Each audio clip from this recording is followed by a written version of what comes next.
Hello സുഹൃത്ത്, നമസ്കാരം. ഇന്ന് നവംബർ 18 ലേറ്റസ്റ്റ് കറണ്ട് അഫേഴ്സുമായി ജെഡിസ് കറണ്ട് അഫേഴ്സ്. ഇന്ത്യയുടെ space satellite GSAT-20 SpaceX launch ചെയ്യാൻ പോകുന്നു. ഫിലിപ്പൈൻസിലെ മാരകമായിട്ട് പ്രഹരം ഏൽപ്പിച്ചിട്ടുള്ള ഒരു ടൈഫൂൺ, ഒരു ചുഴലിക്കാറ്റ് ആണ് മാൻ-ഇ. DRDO വളരെ സക്സസ്ഫുൾ ആയിട്ട് ഇന്ത്യയുടെ ആദ്യത്തെ ലോങ് റേഞ്ച് ഹൈപ്പർസോണിക് മിസൈൽ പരീക്ഷിച്ചു. ഇത്തരത്തിലുള്ള ലേറ്റസ്റ്റ് കാര്യങ്ങളായിട്ടാണ് ജെഡിസ് കറണ്ട് അഫേഴ്സിന്റെ ഇന്നത്തെ വീഡിയോ. ഓരോ ദിവസവും ലേറ്റസ്റ്റ് ആയിട്ടുള്ള കാര്യങ്ങൾ അറിയാൻ ശ്രമിക്കൂ. ജെഡിസ് കറണ്ട് അഫേഴ്സിന്റെ ഇന്നത്തെ ഈ വീഡിയോ കണ്ടിട്ട് ഇഷ്ടപ്പെടുകയാണെങ്കിൽ ഈ ചാനൽ സബ്സ്ക്രൈബ് ചെയ്യാനും ഷെയർ ചെയ്യാനും മറക്കരുത്. നമുക്ക് ഇന്നത്തെ കറണ്ട് അഫേഴ്സിലേക്ക് പോകാം. ഒരു ഹെഡ്ലൈൻ ആണ്: prime minister Modi receive Nigeria second highest national award. Prime minister Narendra Modi നൈജീരിയയുടെ ഏറ്റവും ഉയർന്ന രണ്ടാമത്തെ ദേശീയ അവാർഡ് സ്വീകരിച്ചു. നമുക്കിതിന്റെ ഡീറ്റെയിൽസിലേക്ക് പോകാം. 2024 നവംബർ 17 നൈജീരിയയുടെ ഏറ്റവും ഉയർന്ന രണ്ടാമത്തെ ദേശീയ അവാർഡ് നൽകി ആദരിക്കപ്പെട്ടത് ഇന്ത്യയിൽ നിന്ന് ആരാണ്? പ്രധാനമന്ത്രി Narendra Modi. Indian prime minister Narendra Modi ഇപ്പോൾ നൈജീരിയ എന്ന രാജ്യം സന്ദർശിക്കുകയാണ്. ഈ ഒരു വേളയിലാണ് ഇന്ത്യൻ പ്രൈം മിനിസ്റ്റർ നരേന്ദ്രമോദിക്ക് നവംബർ 17 നൈജീരിയയുടെ ഏറ്റവും ഉയർന്ന രണ്ടാമത്തെ ദേശീയ അവാർഡ് നൽകി ആദരിച്ചിട്ടുള്ളത്. നൈജീരിയയിലെ ഏറ്റവും ഉയർന്ന രണ്ടാമത്തെ ദേശീയ അവാർഡിന്റെ പേരെന്താണ്? നമ്മളിപ്പോൾ പറഞ്ഞു, അതായത് രണ്ടാമത്തെ ഏറ്റവും ഉയർന്ന ദേശീയ അവാർഡ് നൽകി ഇന്ത്യൻ പ്രൈം മിനിസ്റ്റർ നരേന്ദ്രമോദി ആദരിച്ച കാര്യം. എങ്കിൽ ആ അവാർഡിന്റെ പേരെന്താണ്? Grand commander of the order of Niger, GCON എന്നറിയപ്പെടുന്ന grand commander of the order of Niger എന്ന നൈജീരിയയുടെ രണ്ടാമത്തെ ഏറ്റവും ഹയസ്റ്റ് സിവിലിയൻ അവാർഡ് ആണ് നൽകി ആദരിച്ചിട്ടുള്ളത്.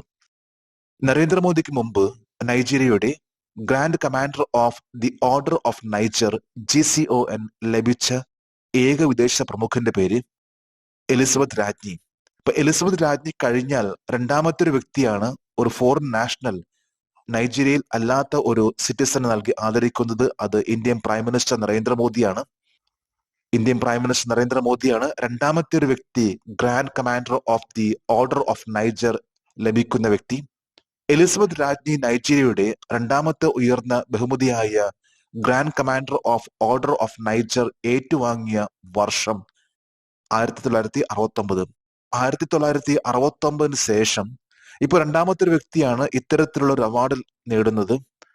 അത്രയും വർഷത്തിന് ശേഷം, ഒരു വലിയൊരു ഗ്യാപ്പിന് ശേഷമാണ് ഇപ്പോൾ ഇന്ത്യൻ പ്രൈം മിനിസ്റ്റർ നരേന്ദ്രമോദിക്ക് grand commander of the order of Niger എന്ന അവാർഡ് നൽകി ആദരിക്കുന്നത്.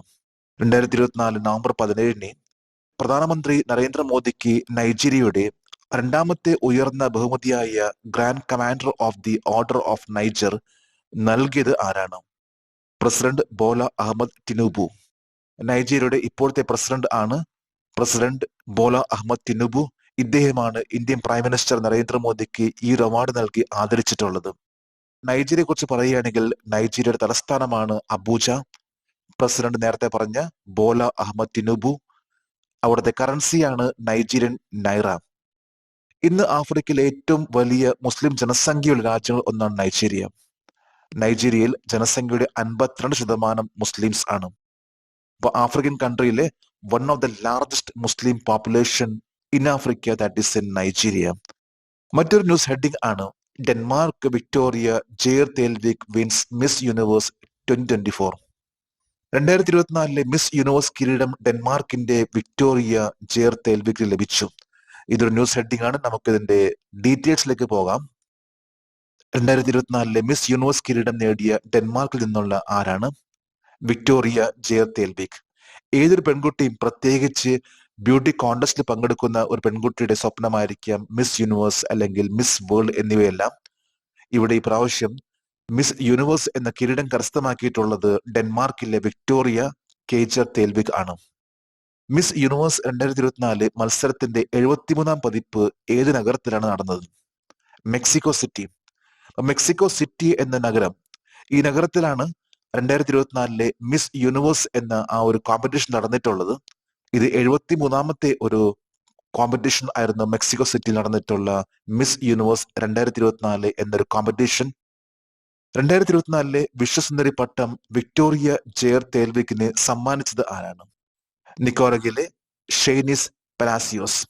അപ്പൊ കഴിഞ്ഞ വർഷം 2023 മിസ് യൂണിവേഴ്സ് ആയിരുന്നു നിക്കോറഗിലെ ഷെയ്നിസ് പലാസിയോസ്. അപ്പൊ ഈ വർഷം 2024 വിക്ടോറിയ ജെ തേൽവിഗ് ആണ്. സാധാരണയായിട്ട് കഴിഞ്ഞ വർഷം വിജയിച്ച ആ ഒരു പെൺകുട്ടിയാണ് വരുന്ന വർഷത്തെ വിജയിക്ക് കിരീടം വെച്ച് ആദരിക്കുന്നത്. 2023 മിസ് യൂണിവേഴ്സ് ആയിരുന്നു നിക്കോറഗയിലെ ഷെയ്നിസ് പലാസിയോസ്. മിസ് യൂണിവേഴ്സ് പട്ടം നേടിയ ആദ്യ ഇന്ത്യക്കാരി ആരാണ്? സുഷ്മിത സെൻ, 1994. സുഷ്മിത സെൻ ആണ് 1994 ഇന്ത്യക്ക് ആദ്യത്തെ ഒരു മിസ് യൂണിവേഴ്സ് എന്ന പട്ടം ലഭിച്ചിട്ടുള്ളത്. മറ്റൊരു ന്യൂസ് ഹെഡിംഗ് ആണ് DRDO successfully conducts flight trial of India's first long-range hypersonic missile. ഇന്ത്യയുടെ ആദ്യത്തെ ദീർഘദൂര ഹൈപ്പർസോണിക് മിസൈലിന്റെ പറക്കൽ പരീക്ഷണം DRDO വിജയകരമായി നടത്തി. ഇന്നത്തെ മിക്കവാറും എല്ലാ പത്രങ്ങളിൽ വന്നിട്ടുള്ള ഒരു വാർത്തയാണ്. അതായത് DRDO എന്ന ഓർഗനൈസേഷൻ ആദ്യമായിട്ട് ഇന്ത്യയുടെ first long range hypersonic missile ഇത് പരീക്ഷണം നടത്തി. ഇതൊരു വാർത്തയാണ്. നമുക്കിതിന്റെ ഡീറ്റെയിൽസിലേക്ക് പോകാം. ഇന്ത്യയുടെ ആദ്യത്തെ ദീർഘദൂര ഹൈപ്പർസോണിക് മിസൈലിന്റെ ഫ്ലൈറ്റ് ട്രയൽ ഏത് തീയതിയിലാണ് ഇന്ത്യ നടത്തിയത്? 16 നവംബർ 2024.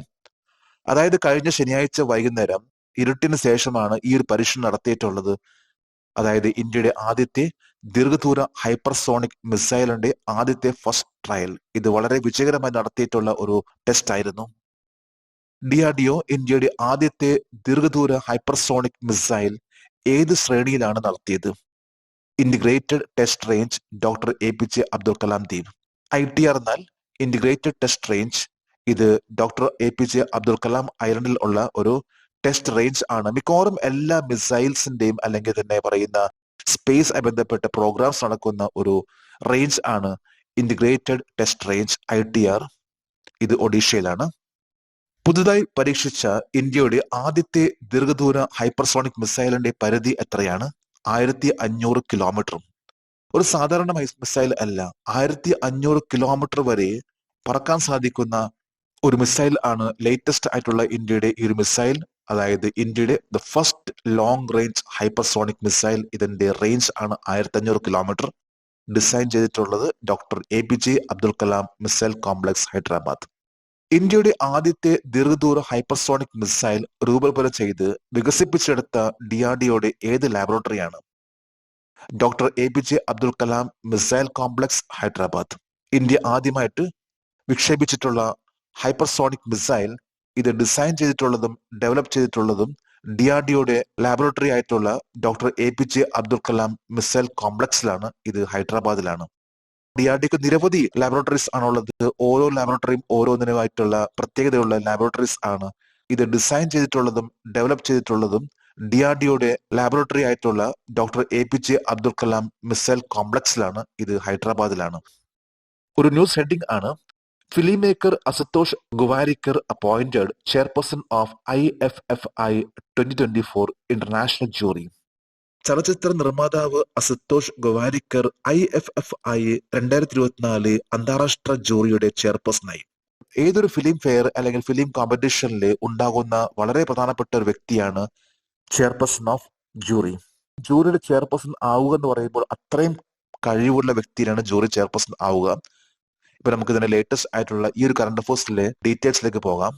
IFFI 2024 ഇന്റർനാഷണൽ ജൂറിയുടെ ചെയർപേഴ്സണായി തിരഞ്ഞെടുക്കപ്പെട്ടത് ആരാണ്? ചലച്ചിത്ര നിർമ്മാതാവ് അസുതോഷ് ഗുവാരിക്കർ. 2024 IFFI ഈ നവംബറിൽ ആരംഭിക്കുകയാണ്. ഇതിന്റെ ജൂറിയുടെ ചെയർപേഴ്സൺ ആയിട്ട് സെലക്ട് ആയിട്ടുള്ള വ്യക്തിയാണ് film maker Ashutosh Gowariker. 2024 international film festival of India ഏത് തീയതിയിലാണ് ഗോവയിൽ നടക്കുന്നത്? 2024 നവംബർ 20 മുതൽ 28 വരെ. അതായത് ഈ നവംബർ 20 മറ്റന്നാൾ ആണ് വളരെ ഫേമസ് ആയിട്ടുള്ള ഇന്ത്യയിലും അതുപോലെ തന്നെ വേൾഡിലും ഫേമസ് ആയിട്ടുള്ള ഒരു ഫിലിം ഫെസ്റ്റിവൽ. ഇത് ആരംഭിക്കുന്നത് നവംബർ 20 മുതൽ 28 വരെയാണ്. ജോധ അക്ബർ, ലഗാൻ, സ്വദേശ് എന്നിവയുടെ സംവിധായകൻ ആരാണ്? അസുതോഷ് ഗുവാരിക്കർ. ഇപ്പൊ നേരത്തെ പറഞ്ഞ അസുതോഷ് ഗുവാരിക്കർ ആണ് ഈ പ്രാവശ്യത്തെ ജൂറി ചെയർപേഴ്സൺ. സിനിമാ ലോകത്തെ ഒരു വെറ്ററൻ എന്ന് പറയാൻ സാധിക്കും, അത് ആചാര്യൻ എന്ന് പറയാൻ സാധിക്കും. അത്രയും കഴിവുള്ള വ്യക്തിയാണ് അസുതോഷ് ഗുവാരിക്കർ. അദ്ദേഹത്തിന്റെ സിനിമകളാണ് അക്ബർ, ലഗാൻ, സ്വദേശ് എന്നീ ചിത്രങ്ങൾ. International film festival of India lifetime achievement അവാർഡിന്റെ പേരെന്താണ്? Satyajit Ray lifetime achievement award. International film festival ഗോവയിൽ നടക്കാൻ പോവുകയാണ്. ഇവിടെയുള്ള ഏറ്റവും ഹയസ്റ്റ് ആയിട്ടുള്ള അവാർഡിന്റെ പേരാണ് Satyajit Ray lifetime achievement award. Satyajit Ray lifetime achievement award 2024 ആർക്കാണ് സമ്മാനിക്കുക? ഫിലിപ്പ് നോയ്സ്, ഓസ്ട്രേലിയൻ സംവിധായകൻ. നേരത്തെ കറണ്ട് അഫയേഴ്സിൽ വന്നിട്ടുള്ള ഒരു ചോദ്യമാണ്, അതായത് ആർക്കാണ് ഈ പ്രാവശ്യത്തെ ലൈഫ് ടൈം അച്ചീവ്മെന്റ് അവാർഡ് ലഭിക്കുക? ഇത് ഓസ്ട്രേലിയയിലെ നിർമ്മാതാവായിട്ടുള്ള ഓസ്ട്രേലിയൻ ഡയറക്ടർ ആയിട്ടുള്ള ഫിലിപ്സ് നോയ്സിനാണ്. മറ്റൊരു പ്രധാനപ്പെട്ട ഹെഡിംഗ് ആണ് space x to launch India's GSAT-20 satellite in major deal with ISRO. ISROയുമായുള്ള സുപ്രധാന ഇടപാടിൽ ഇന്ത്യയുടെ GSAT-20 ഉപഗ്രഹം വിക്ഷേപിക്കാൻ സ്പേസ് എക്സ്. മിക്കവാറും പത്രങ്ങളിൽ വന്നിട്ടുള്ള ഒരു വാർത്തയാണ്, അതായത് സ്പേസ് എക്സ് ആയിട്ട് ISRO സഹകരിക്കാൻ പോവുകയാണ് GSAT-20 സാറ്റലൈറ്റിന് വേണ്ടി. നമുക്കതിന്റെ ഡീറ്റെയിൽസിലേക്ക് പോകാം. ഏത് ബഹിരാകാശ ഏജൻസിയാണ് 2024 നവംബർ 19 ഇന്ത്യയുടെ GSAT-20 ആശയവിനിമയ ഉപഗ്രഹം വിക്ഷേപിക്കുന്നത്? സ്പേസ് എക്സിന്റെ ഫാൽക്കൺ 9 റോക്കറ്റ്. സ്പേസ് എക്സ് എന്ന ഇലൻ മസ്കിന്റെ സ്പേസ് ഏജൻസി ആയിട്ടാണ് ISROയുടെ ഇപ്പോൾ ലേറ്റസ്റ്റ് ആയിട്ടുള്ള ടൈപ്പ്. ഇതനുസരിച്ച് ഫാൽക്കൺ 9 റോക്കറ്റിലാണ് GSAT-20 കമ്മ്യൂണിക്കേഷൻ സാറ്റലൈറ്റ് ഇത് വിക്ഷേപിക്കാൻ പോകുന്നത്. സ്പേസ് എക്സിന്റെ ഫാൽക്കൺ 9 റോക്കറ്റ് GSAT-20 വാർത്താവിനിമയ ഉപഗ്രഹത്തിന്റെ ഭാരം എത്രയായിരിക്കും? 4700. GSAT എന്ന ഒരു സാറ്റലൈറ്റ് ഇത് വളരെ വലിയ ഭാരം കൂടിയ ഒരു സാറ്റലൈറ്റ് ആണ്. അതുകൊണ്ട് തന്നെയാണ് GSAT-20 കമ്മ്യൂണിക്കേഷൻ സാറ്റലൈറ്റ് ഇത് സ്പേസ് എക്സ് വിക്ഷേപിക്കാൻ പോകുന്നത്. ഇന്ത്യയുടെ GSAT-20 ആശയവിനിമയ ഉപഗ്രഹത്തിന്റെ പ്രധാന സവിശേഷതകൾ എന്തായിരിക്കും? Advanced K band high throughput communication. Advance K band high throughput communication ഇതാണ് GSAT-20 കമ്മ്യൂണിക്കേഷൻ സാറ്റലൈറ്റിന്റെ ഏറ്റവും വലിയ പ്രത്യേകത. ഇപ്പൊ കെ ബാൻഡ് സിസ്റ്റം ഇത് കുറെ കൂടി കമ്മ്യൂണിക്കേഷനെ ഫാസ്റ്റസ്റ്റ് ആക്കുന്നതിന് വേണ്ടിയുള്ള ഒരു സിസ്റ്റമാണ്. GSAT-20 ആശയവിനിമയ ഉപഗ്രഹം വിക്ഷേപിക്കാൻ ISRO എന്തിനാണ് സ്പേസ് എക്സുമായി സഹകരിക്കുന്നത്? ഇപ്പൊ സാധാരണ വന്നിട്ടുള്ള ചോദ്യമാണ്, കാരണം ISRO ഇന്ന് വളരെ ഫേമസ് ആയിട്ടുള്ള ഇന്റർനാഷണൽ ലെവലിൽ അറിയപ്പെടുന്ന ഒരു സ്പേസ് ഏജൻസിയാണ്.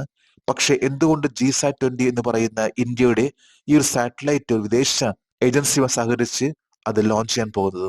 കാരണം ഇത് ഹെവി വെയിറ്റ് ആയതുകൊണ്ടാണ്. അതായത് GSAT-20 എന്ന് പറയുന്ന സാറ്റലൈറ്റിന്റെ ആകെ വെയിറ്റ് 4700 കിലോഗ്രാം ആണ്. 4700 കിലോഗ്രാം വഹിക്കാനുള്ള കപ്പാസിറ്റി ഇന്ത്യയുടെ ഇപ്പോഴത്തെ സ്പേസ് ഏജൻസിയിലെ റോക്കറ്റിനില്ല. അതുകൊണ്ട് തന്നെയാണ് ഇപ്പോൾ ഇത്തരത്തിലുള്ള നീക്കത്തിലേക്ക് ISRO നീങ്ങുന്നത്. മറ്റൊരു ഇന്റർനാഷണൽ ന്യൂസ് ഹെഡിംഗ് ആണ്, അതായത് super typhoon Manyi makes landfall on Philippines island. Super ചുഴലിക്കാറ്റ് മാൻ-യി ഫിലിപ്പൈൻസിന്റെ പ്രധാന ദ്വീപിൽ കരകയറി, അതായത് ആഞ്ഞടിച്ചു. ഇതൊരു ന്യൂസ് ഹെഡിംഗ് ആണ്. നമുക്കിതിന്റെ ഡീറ്റെയിൽസിലേക്ക് പോകാം. 2024 നവംബർ 16 ഫിലിപ്പൈൻസിലെ പ്രധാന ദ്വീപിൽ ഉണ്ടായ സൂപ്പർ ടൈഫൂണിന്റെ പേരെന്താണ്? മാൻ-യി. മാൻ-യി എന്ന് പറയുന്ന ഒരു സൈക്ലോൺ ചുഴലിക്കാറ്റ് ആണ് ഇപ്പോൾ ഫിലിപ്പൈൻസിൽ ആഞ്ഞടിച്ചുകൊണ്ടിരിക്കുന്നത്. ഈ കഴിഞ്ഞ 16 ആരംഭിച്ച ഇത് നിരവധി നാശനഷ്ടങ്ങൾ ആണ് ഉണ്ടാക്കിയിട്ടുള്ളത്. മാൻ-യി എന്ന് പറയുന്ന സൈക്ലോൺ ചുഴലിക്കാറ്റ് ഇത് ഫിലിപ്പൈൻസ് ആയി ബന്ധപ്പെട്ട ഒരു വാക്കാണ്. കഴിഞ്ഞ ആഴ്ചയിലെ കറണ്ട് അഫയേഴ്സ് PDF ഫോർമാറ്റിൽ ഈ കറണ്ട് അഫയേഴ്സിന്റെ ഡിസ്ക്രിപ്ഷൻ ബോക്സിൽ അതിന്റെ ലിങ്ക് ഇട്ടിട്ടുണ്ട്.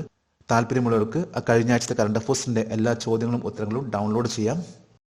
അപ്പൊ നമ്മൾ ഇന്ന് ഏറ്റവും ലേറ്റസ്റ്റ് ആയിട്ടുള്ള കറണ്ട് അഫയേഴ്സ് ആണ് ഇന്നിവിടെ അപ്ഡേറ്റ് ചെയ്തിട്ടുള്ളത്. ഓരോ കാര്യങ്ങൾ ഇതേപോലെ അപ്ഡേറ്റ് ചെയ്ത് പോവുകയാണെങ്കിൽ നമുക്ക് ഓരോ പരീക്ഷകളിലും എവിടെയും നന്നായിട്ട് പെർഫോം ചെയ്യാൻ സാധിക്കും. നമുക്ക് നാളെ വീണ്ടും പുതിയ കറണ്ട് അഫയേഴ്സുമായിട്ട് കാണാം. Thank you very much.